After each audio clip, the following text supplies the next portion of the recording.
Yan tayo pag last minute tsaka tayo mamimili.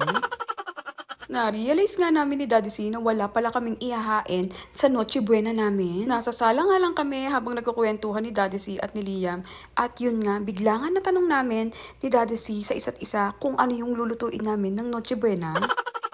Kaya naman nung na-realize nga namin na Noche Buena pala, agad-agad pumunta nga kami dito sa SM para mamili. Wala nang isang oras ay magsasara na tong SM, kaya naman nagmamadali kami ni Daddy C. Para nga mabilis ang aming pamimili ay nagtig-isang cart kami ni Daddy C at kasama niya si Liam. Kaya lang, nagkita nga kami ni Daddy C at nila Liam, pagkakita ko nga sa cart nila, kung ano-ano na naman pala ang kinuha nitong mag-ama ko.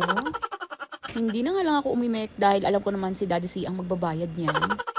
Sasaya nga nito ni Liam sa mga nakuha niya dito sa grocery. Ito at napapasayaw pa nga. Kapag talaga nag-grocery kami magkakasama, ang pinipiling samahan nito ni Liam ay si Daddy C dahil alam niya na pag si Daddy C ang kasama niya ay kahit anong kuhanin niya ay pwede. At eto na nga, nandito na nga kami sa counter at sinasabi ko naman sa inyo, eto nga ang si Daddy C ang taya, kaya naman hinayaan ko na lang siya. Noong nakita ko nga yung mga pinagkukuha nito ni Liam at ni Daddy C, natatawa na nga lang ako. Dahil ang talagang kinuha nila ay yung mga pang snacks lang talaga nila. Nako, buti nga at nakakuha ko ng mga pang ulam namin at yun talagang lulutuin namin ng Noche Buena.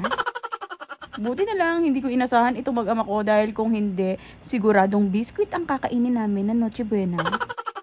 Simple nga lang ang lulutuin namin ng Noche Buena at yun nga yung kakainin lang talaga namin dahil tatlo lang naman kami. Steak, mashed potato, garlic bread, and fruits nga lang yung kakainin namin during Noche Buena. Bumili na nga rin ako ng pang spaghetti, kaya lang sabi ni Liam ay wag na daw kami mag-spaghetti at okay na nga daw yung mashed potato, steak, at garlic bread namin ng Noche Buena. Sa mga puntong ito nga, wala pa sa kalahati ang napapunch dito sa mga pinamili nila Daddy C. Tinatawanan ko nga lang itong si Daddy C habang nga naglalagay si Daddy C dito sa counter ng kanilang mga pinamili.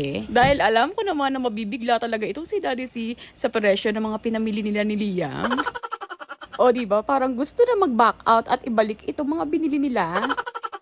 Usually nga, ako nga ang nakatoka dito sa pag-grocery nung ako'y hindi pa buntis. Kaya lang, simula nga na naging maselan ang aking pagbubuntis, ay through online na nga lang kami nag-grocery at pinadideliver na nga lang namin dito sa bahay mismo. At this time nga, inako ni Daddy C ang pag-grocery, kaya naman, sure ako na mabibigla siya. Kinumulutan yung sinabi ko nga. Wait mo lang na. Alin na nakidilimutan, alin na nakidilimutan. Aray, alin. Kay si Mami, papakulong na yun sa kulit. Nakakainis si Ma'am, papakulong na. Lagyan mo. Wait mo lang. Papakulong mo, papakulong. Tawang-tawa nga yung cashier dito kay Liam. Paano ba naman yung mga pinamili ni Liam na importante para sa kanya ay pinauuna niyang i-punch? Ang sabi niya nga, baka makalimutan yung kanyang mga pinamili at unahin niyang i-punch dahil kung hindi, ipapakulong niya itong cashier. Baka mamulutan na ilagay mo sa box ha. Baka mamaya ha. Baka makalimutan. Favorite mo. Favorite ko yan Pagkatapos niya, nahawakan ko na yan. Hindi mo nalalagay sa box. Awa ka mo na. Matapos kang mapunch lahat, nagbayad na nga itong si Daddy C at ang sabi niya nga sa akin napadunok na lang daw siya dahil hindi niya daw akalain na ganun ang presyo ng kanyang pinamili dahil napakakonti lang naman daw. O diba, at least nalaman ni Daddy C kung gano'n nakamahal ang presyo ng mga bilihin ngayon.